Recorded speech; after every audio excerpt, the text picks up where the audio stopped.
Mis queridísimos chicos, lo prometido es deuda. Y aquí está el video en el que vamos a hablar un poquito acerca de la historia de la administración. Pongan mucha atención porque este es un tema que volverán a seguir viendo mientras en su vida se encuentre la administración. Este tema también se da cuando ustedes están estudiando un IPADE, una maestría, un posgrado. Siempre que toquemos el tema de administración, siempre vamos a tocar la historia. Quien conoce su historia va a saber perfectamente de dónde viene esa evolución, por qué tenemos estos conocimientos, cómo es que llegamos al punto al que estamos hoy en día. Entonces, el punto aquí va a ser mencionarles las teorías más importantes que han habido en la historia en relación a todas las teorías administrativas. En la época de la prehistoria no me voy a detener tanto porque entonces tendremos que echarnos todo un curso de historia, pero sí vamos a ver las teorías más importantes. Intenté que esto fuera lo más resumido posible porque esto lo podríamos ampliar muchísimo, podremos profundizar muchísimo en cada teoría, pero les estoy dejando lo más básico de cada una de las teorías. Y vamos a comenzar, chicos. Vamos a investigar acerca de la evolución de la administración, de dónde viene, cómo empieza y cómo es que con esta evolución llegamos hasta donde estamos ahorita.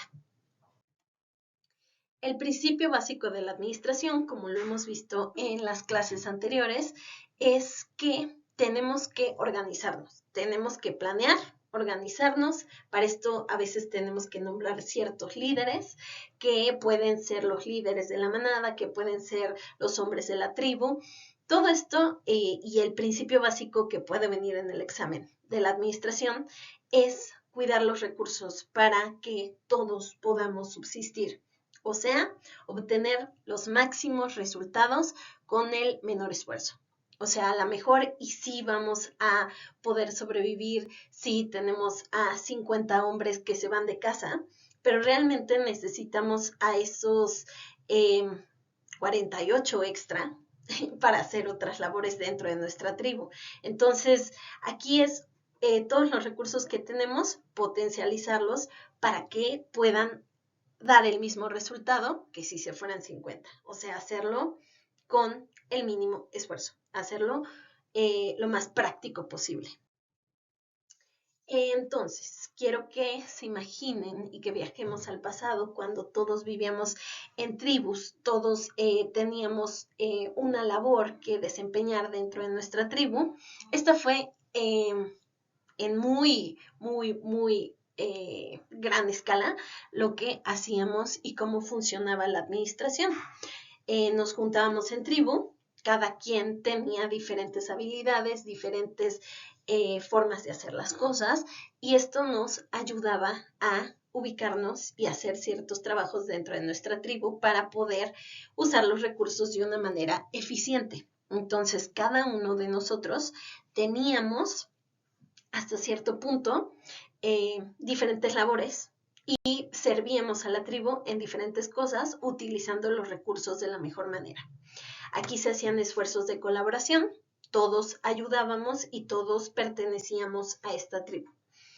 Un dato curioso que me gustaría mencionarles del cerebro humano es que nuestro cerebro reptil, que es una parte de nuestro subconsciente que realmente va guardando toda la información de generación tras generación, sabe, y por eso para nosotros es tan importante la pertenencia. De ahí viene nuestro gran sentido de pertenencia, porque cuando nosotros vivíamos en estas tribus, si a nosotros por X o Y hicimos algo malo, matamos a alguien, robamos algo que mereciera que saliéramos de la tribu, el que nos sacaran de la tribu era igual a la muerte. O sea, ibas a ser comido por los animales salvajes, ibas a ser, te ibas a morir de frío en la nieve.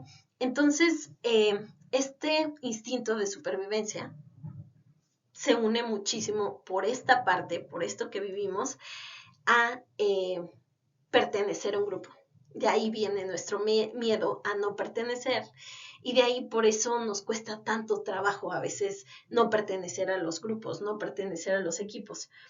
Esto lo vamos a ver a más profundidad en algunos otros temas, sobre todo cuando veamos temas más referentes a todo lo que tiene que ver con el cerebro, psicología y neuromarketing, pero realmente el cerebro ha guardado muchísima información a través del tiempo que ha logrado o ha permitido nuestra supervivencia.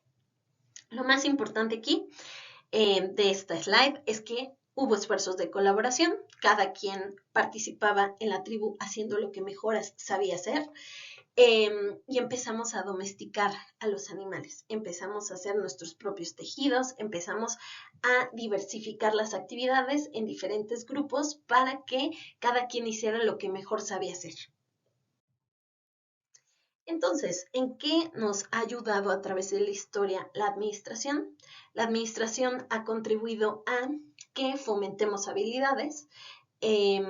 Obviamente, cada quien tenemos un grupo de habilidades o de conceptos en donde somos mejores, en donde brillamos más. Esto nos lleva a que pulamos esas actividades para volvernos realmente mejores en lo que estamos haciendo, hacerlo mejor con menos esfuerzo, con menos personas. De este fomentar de habilidades es de donde nace realmente el concepto de administración.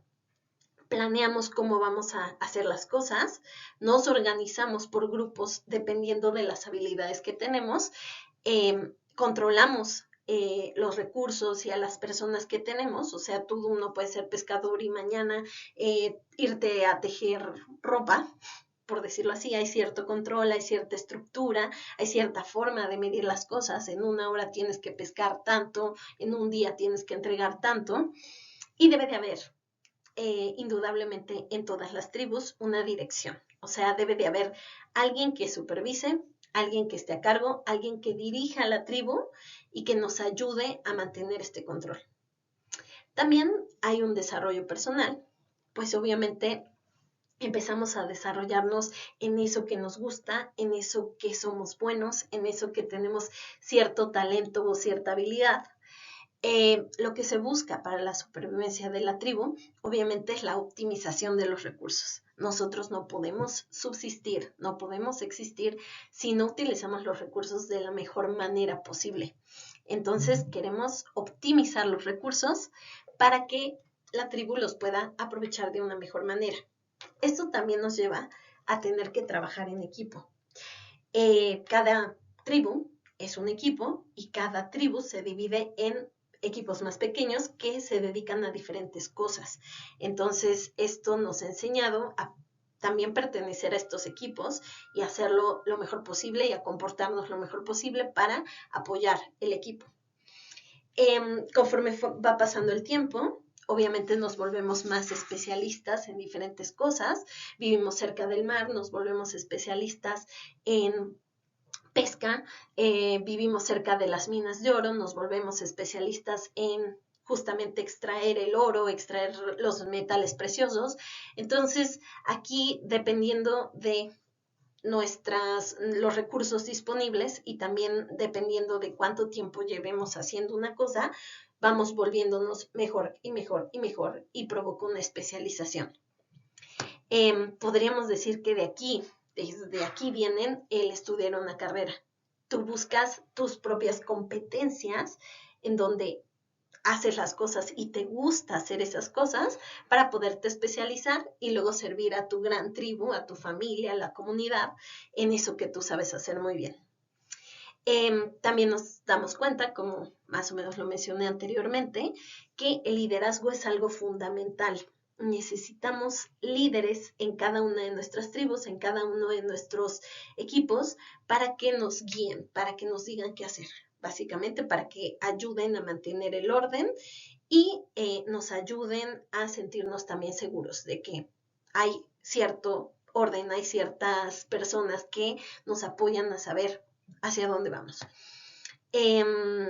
Comunicación también, aquí es donde empiezan a ver, digo, me estoy saltando como grandes cachos de la historia, pero aquí en todo este periodo es donde empezamos a comunicarnos, debe de haber una gran necesidad por comunicarnos y por hacernos entender. Entonces nos damos cuenta que la comunicación es vital para nuestra supervivencia. Entonces empieza a haber diferentes dialectos, diferentes lenguas en donde nosotros nos comunicamos para el beneficio de la tribu. Y toma de decisiones. Sobre todo esto, muchas veces se les deja como a los alta gerencia, por decirlo de alguna forma, a los líderes de cada equipo para que tomen las decisiones. Sobre todo, chicos, y de aquí vienen todas las teorías del liderazgo, lo que tenemos que hacer cuando tomamos decisiones es beneficiar a toda la tribu. No solo a unos cuantos, no solo a los líderes, no solo a la alta gerencia, sino que a todos los que estamos en la tribu para garantizar nuestra supervivencia. Como dato que vamos a estar viendo dentro de la clase, no se los voy a preguntar de cada una de las culturas que fueron las grandes civilizaciones, porque, como les comento, nos tomaríamos un semestre en ver todas estas civilizaciones que aparecieron entre el 2150 antes de Cristo y 500 antes de Cristo. Realmente todas estas civilizaciones tienen más o menos los mismos principios que acabamos de ver con las primeras civilizaciones, pero muchísimo más especializadas en diferentes cosas. O sea, se trabaja en hacer mucho más fino y muchísimo más funcional cómo funcionan las tribus para volverse en una civilización. Entonces aparece el Estado. Ya en estas grandes civilizaciones nos identificamos como un Estado, es el inicio de la civilización, y empezamos gracias a que ya tenemos lenguas, tenemos una forma de comunicarnos, al estudio de la ciencia y la organización. O sea, ya podemos organizarnos, ya podemos estudiar más allá, especializarnos muchísimo más. Hay una organización política. Con todos los avances en la comunicación, tenemos que empezar a escribir, a dejar plasmado nuestro conocimiento, el know-how de hacer las cosas. Surge la escritura y surge el urbanismo, que es básicamente la creación de las grandes ciudades. Conforme todo esto fue evolucionando, obviamente también aparecen la división de clases sociales. Nosotros, los líderes, los que mandamos aquí, tenemos más poder, entonces tenemos más dinero, entonces administramos las cosas y vamos viendo por los demás, pero empieza a haber diferentes estratos. ¿Qué tanto sabes? ¿Cuántos recursos tienes? ¿Cuánto ha estudiado? ¿Cuánto ha ayudado tu familia a esta civilización? Y se va dividiendo en diferentes clases sociales. Y también en este periodo hay un pago de tributo en especie. O sea, todo lo hacemos, empezamos a hacer un intercambio de valor, como lo vimos en la clase. Hay un intercambio en el que yo te voy a dar algo a cambio de algo que para ti también sea valioso y que ayude a nuestra comunidad. Y chicos, por darles algún ejemplo de cómo se empezaba a estructurar las diferentes civilizaciones y cómo se empezaba a tratar de haber un control y haber cierta organización, uno de los mejores ejemplos sería el Código de Hammurabi. Este fue el primer conjunto de leyes que existió en la historia. Obviamente, conforme las civilizaciones fueron creciendo y se fueron haciendo más y más grandes y empezaron a existir las clases sociales y empezaron a ver cómo se nos estaba saliendo de las manos, ya no era como voy a controlar una tribu, sino era demasiadas personas y demasiadas cosas al mismo tiempo. Existió este código, que fueron las primeras leyes que se conocen, en las que se trataba de organizar y se trataba de buscar un orden y una sanción también si las cosas no se hacían como se debía. Por ejemplo, chicos, si un albañil construye una casa y su trabajo no era correcto, o sea, la había hecho mal, no sabía cómo hacerla, había flojeado y entonces la casa se había derrumbado, matando al dueño, el albañil también sería castigado con una pena de muerte, ¿no? Por ejemplo, hay las leyes eran muchísimo más salvajes, muchísimo más estrictas, pero así se buscaba la máxima producción y se buscaba que todos estuvieran haciendo su trabajo de una forma correcta. Cuando tenemos obviamente esta gran civilización, también necesitamos tener mayor organización. Se podría decir que ya cuando tenemos las grandes civilizaciones es cuando surgen los primeros pininos y surgen las primeras leyes y las primeras formas en que el ser humano empezó a tratar de organizarse. Con los proyectos de construcción, por ejemplo, que es muy buen ejemplo para representar este crecimiento de las civilizaciones, los proyectos de construcción requerían muchísima más organización. Llegando a donde nos habíamos quedado de las grandes civilizaciones, entre 500 a.C. y 400 a.C., vale la pena recalcar que surgen varias leyes muchísimo más finas y muchísimo más consolidadas. Por ejemplo, en Grecia surge la democracia, en el cual pues ya no solo los altos mandos o las personas que se encargaban del liderazgo de toda la civilización son los que tenían el poder, sino que se le empieza a dar también el poder a las personas más comunes, a los diferentes estratos sociales. Empezamos a tomar en cuenta qué es lo que todos quieren y no solo unas personas viendo por todos. Hay grandes avances en el occidente en diferentes áreas como ciencia, arte, derecho, administración, militar, económico.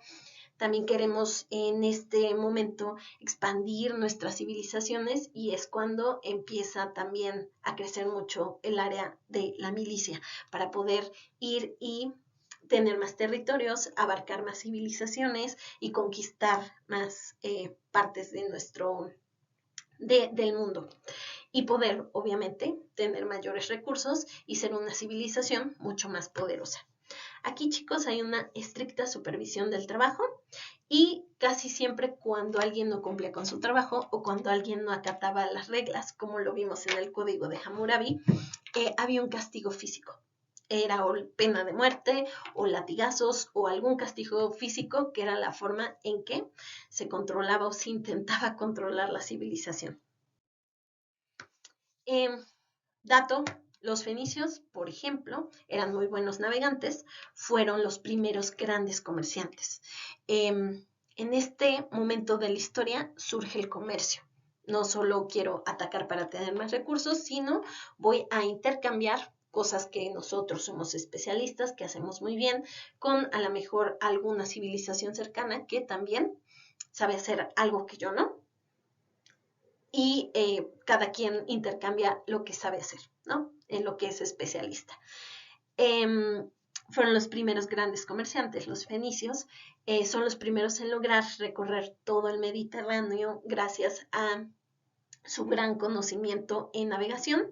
Iban a otros países a comprar y a ofrecer sus productos.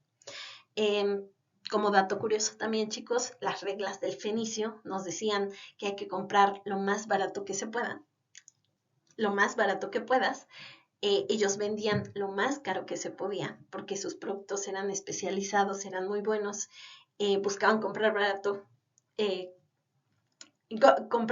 para vender más caro. Combinar los dos, ellos buscaban un margen, tienen que buscar que sea el más amplio margen. Y otra regla, paga tarde y cobra pronto. Esto básicamente a Walmart se le ha dado muy bien, que el tiempo de paga y el tiempo de cobro, ellos fijaban ya cuánto tiempo tenían para pagar y el pagar tarde les daba tiempo de administrar mejor los recursos, tener más dinero para poder hacer más compras y por eso ellos cobraban pronto, ¿no? Y en esta parte de la historia es donde podemos rescatar, gracias también a que ya se escribía y gracias también a que ya tenemos testimonios y tenemos varias pruebas de que existieron sistemas de administración. Por ejemplo, en la antigua Mesopotamia, los sacerdotes fueron los que empezaron a administrar los recursos. Casi en todas las civilizaciones, la religión y las iglesias o los reyes y la religión siempre eran como lo más alto dentro de los estratos sociales. Entonces se conoce y se sabe que en la antigua Mesopotamia los sacerdotes eran quienes administraban los recursos, eran a quienes se les concedía el derecho de administrarlos. En China se crea un cargo de intendente que supervisa la administración de los territorios y todo esto se le reportaba al emperador. Como tal, también algo que sucede en las civilizaciones es que se le quita tanta carga de poder a los reyes, a los líderes, ellos se quedan más como tomadores de decisiones y tienen a cierto grupo de personas que son quienes se encargan de supervisar, de administrar y de darle las cuentas al rey. En China, por ejemplo, el cargo del intendente era quien administraba y quien le reportaba al emperador. Estoy dando ciertos ejemplos, es posible que en muchas civilizaciones tengamos este mismo caso, pero solo para que quede claro cómo hemos ido evolucionando. Aquí con el desarrollo del comercio también surge la necesidad de administrarnos mejor.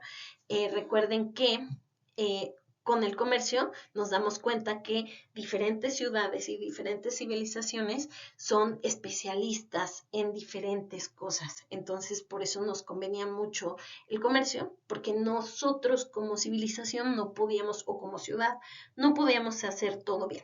A lo mejor estábamos cerca del mar y podíamos ser muy buenos en la pesca. A lo mejor y teníamos mucho ganado y mucho conocimiento de cómo hacer prendas de cuero o cómo hacer todo lo que tiene que ver con el cuero, mochilas, todo, cualquier cosa que se les ocurra. Entonces, aquí cada ciudad se va a especializar y vamos a estar buscando el comercio para tener de esa ciudad lo que ellos son especialistas, poderlo intercambiar por algo que nosotros también sabemos hacer muy bien. Y entonces, chicos, ahora sí vamos a empezar con las teorías. Esto fue como un muy breve recap de cómo venimos evolucionando hasta llegar a las diferentes teorías que, sobre todo, aquí profundizaré mucho en el examen. Entonces, en primer lugar, vamos a ver qué es lo que sucede en la revolución industrial. Digamos que estas civilizaciones ya se vuelven tan avanzadas que necesitamos una forma de administrarlas de una mucho mejor manera. Entonces, en 1860 surge con el capitalismo, la burguesía y el proletariado. Esto ya se conocía desde las antiguas civilizaciones con las diferentes clases sociales, pero aquí se vuelve súper marcado, ¿ok? ¿Cómo sabemos que hemos llegado a la revolución industrial? Porque empiezan a existir las maquinarias. Surgen estas nuevas tecnologías en la producción y en la comercialización. Ya no solo construimos los barquitos, ya no solo nos vamos en caballo a diferentes ciudades, sino que ya empezamos a usar estas nuevas tecnologías para llevar mucho producto, para compartir muchas cosas a gran escala y en el menor tiempo posible. De hecho, uno de los grandes pilares que marca la revolución industrial es el descubrimiento de la máquina de vapor. El ferrocarril, el telegrama, el mundo empresarial cambia totalmente. Con la máquina de vapor me refiero obviamente al gran ferrocarril, pero también gracias a la tecnología de la máquina de vapor nosotros empezamos a crear maquinarias que podían fabricar en serie. Entonces, gracias a tener una máquina, podríamos hacer lo que nos requería a 80 personas en una línea de serie para estar creando diferentes materiales o diferentes cosas, nos requería a solo una máquina haciéndolo a gran velocidad. Está justamente la introducción de la maquinaria y el nacimiento de la producción en serie. Algo que sí quiero recalcar para que lo tomen en cuenta para su examen, chicos, es que en la revolución industrial tenemos estos sistemas de vapor, la máquina de vapor, Lo que cambia de las civilizaciones antiguas a esto es que ya tenemos maquinarias, ya tenemos ferrocarril, ya tenemos una forma mucho mejor y más sofisticada de comunicarnos, el telegrama, y surge la producción en serie. En la revolución industrial se pasó de un trabajo súper manual, de alguien que hacía ciertas cosas do it yourself manualmente, a uno mecanizado. Entonces ya tú tenías únicamente, como lo estamos viendo en la pantalla, que hacer cierto movimiento, hacer cierta acción únicamente. El crecimiento era desorganizado y acelerado. Imagínense que todo el tiempo hemos estado haciendo trabajos manuales y de repente llega una máquina y incluso los mismos gerentes, los dueños de las empresas o los empresarios no sabían muy bien cómo funcionaba esto, no sabían muy bien cómo controlar a tanta gente o tanta tecnología.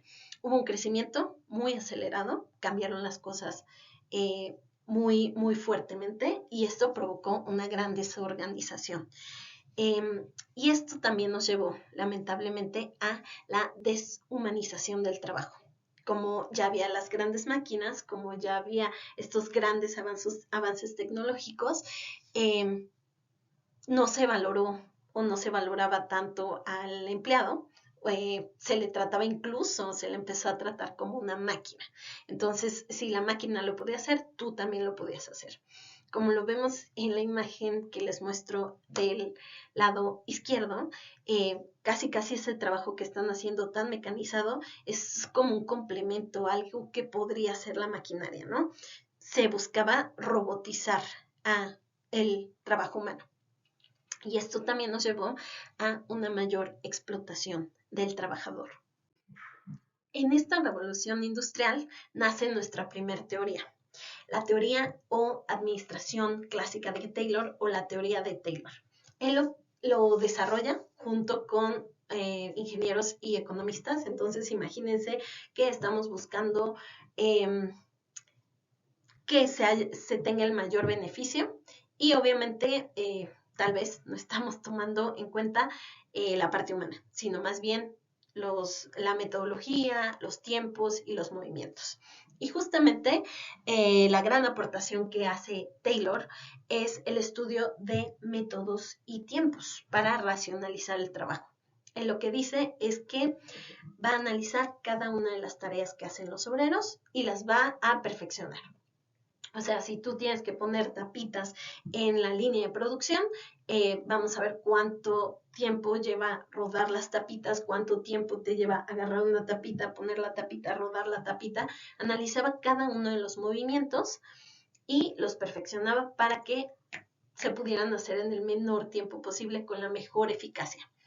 Eh, Dentro de toda este estudio de métodos y tiempos, lo que hacía Taylor era cronometrar cuánto tiempo se tardaban y las personas que hacían esos trabajos o que les tocaba ese puesto dentro de la línea de producción, lo tenían que lograr en ese tiempo, porque ese tiempo era el perfecto. Una de las conclusiones a las que llegó Taylor y lo que también trataba de evitar es que si el operario más dispuesto a producir más ganaba lo mismo que el holgazán, el interés se iba a perder y por lo tanto iba a producir menos. Entonces, obviamente, empezó a estudiar mucho la motivación y teníamos que ver cómo también esa persona que lo estaba haciendo bien y que estaba motivado y que quería llegar más lejos, podíamos hacer algo y que el holgazán fuera de alguna forma no compensado de la misma manera. Se requería de un método científico y necesitábamos medir las cosas. O sea, era una forma de medición súper cuadrada en la que estábamos buscando perfeccionar los movimientos y los tiempos en los que se hacían las cosas. Lo que Taylor también buscaba dentro de su teoría de administración clásica es que esta misma forma de ver las cosas o forma de hacer las cosas para organizar a las empresas, porque recuerden que había un gran caos y Taylor llega a tratar de darle forma a todo este caos, a todo este desorden que había traído las máquinas y los avances tecnológicos. Lo que Taylor buscaba es que este mismo método, estos mismos principios. Él escribió el libro de The Principles of Scientific Management. Lo que buscaba es que se pudiera establecer este mismo tipo de organización en todas las empresas, que fuera global para todos, que solucionara el problema de raíz para todos. La administración científica, en esta parte de la administración clásica, surge también la administración científica con el método científico que respalda todos los estudios que tuvo Taylor.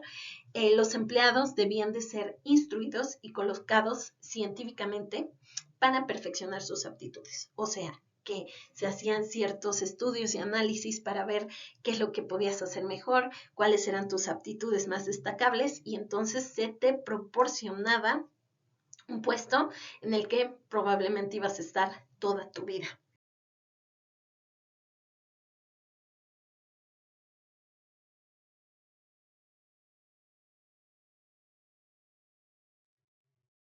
Taylor nos habla en su libro de los principios de la administración científica, que esto quiero aclararlo muy bien. Taylor empieza estudiando los tiempos y métodos y cronometrando y perfeccionando los trabajos, y después hace la administración científica. Si en el examen les pregunto, Taylor hace la administración clásica y la administración científica. ¿Okay? Como que la administración científica sería el perfeccionamiento. Administración, dentro de este libro, Taylor nos dice que hay 3 males de la administración de empresas que son los que tienen que ser combatidos.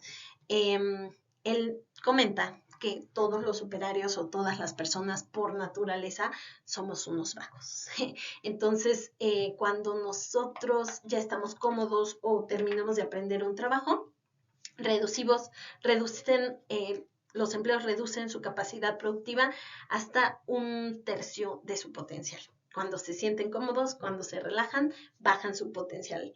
Entonces es algo que él dice a todas las personas que tienen operarios que va a suceder y que así es la naturaleza humana. También otra cosa que es un gran mal para la empresa es que los gerentes desconocen las metodologías y procesos de su trabajo. Él también comenta que para que una empresa sea exitosa, tú tienes que saber hacer todos las actividades que se realizan dentro de los puestos. No puedes controlar algo que no sabes hacer. Y no existe uniformidad para realizar los trabajos. Obviamente, esto nos habla acerca de que no todos los trabajos pueden ser medidos de la misma forma, no todos los trabajos pueden ser medidos en el mismo tiempo. Entonces, al no tener ese control, se nos puede salir de las manos. Lo que Taylor más buscaba en su vida era que todo se pudiera medir por el método científico, todo durara el mismo tiempo y todo fuera lo más robotizado posible. Entonces, la administración clásica o científica, vamos a reducirla a ciertos principios que acabamos de ver, eh, era elaborar una ciencia para la ejecución de cada operación con el método científico. Se tiene que desarrollar un método numérico que permite optimizar la producción, eliminando todo aquello que no sirve. Sí, para poner la rosquita en un vaso, tengo que agacharme y agarrar la tapa, poner las tapas arriba. O sea, era como eliminar todo proceso, todo movimiento, todo tiempo que no funcionara, para hacerlo lo más efectivo posible. Se seleccionaba científicamente a cada trabajador y luego lo capacitábamos y buscábamos que se especializara en hacer esa misma tarea, haciendo siempre lo mismo. Por eso les comentaba que lo más seguro es que cuando entráramos a trabajar en una empresa nos especializaban y íbamos a terminar haciendo eso para siempre. Gracias a Dios ya no funciona así. Monitoreaba al trabajador, o sea, todo el tiempo se le estaba viendo, todo el tiempo se le estaba moviendo, y justo para evitar uno de los males que describe en su libro, se les daba una incentivación. O sea, si lograbas hacer más de tu trabajo, si lograbas hacerlo mejor, se te incentivaba. Si en el examen, chicos, les pregunto de dónde nacen los incentivos, sería desde la administración clásico-científica de Taylor. Aquí es donde, para evitar ese mal, se les incentiva. Mejoramos la carga laboral, Se busca que no hagan tantas cosas, sino que hagan una cosa, pero una cosa específica y se especialicen en eso, no miles de tareas, porque eso justamente era lo que provocaba el desorden. Se busca unificar y estandarizar las tareas, se busca que haya una forma de hacer las cosas, la mejor forma, medida y comprobada científicamente.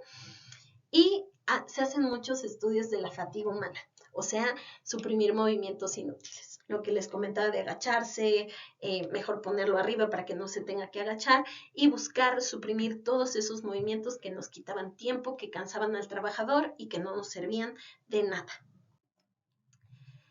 Para cerrar este video, chicos, que no quede tan largo, vamos a seguir viendo algunas teorías, pero con esto terminamos la administración clásica.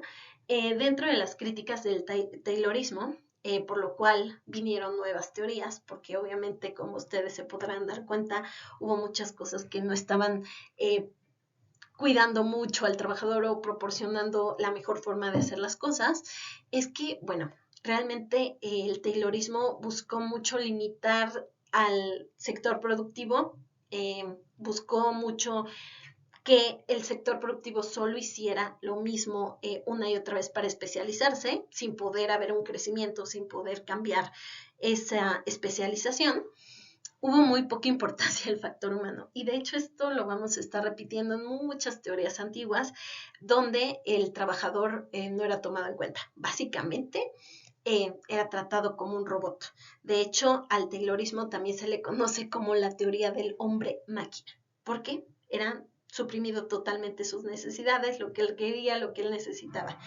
Se requería robotizar a la mano de obra. O sea, se buscaba que entre más máquina fuera la persona, mejor.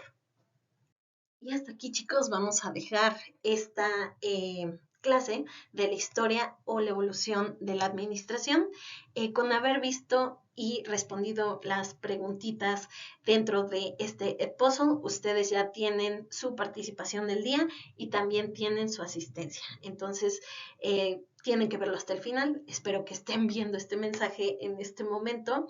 Y bueno, nos vemos en el siguiente video. Muchísimas gracias. Lo que necesiten, estamos en contacto. Gracias.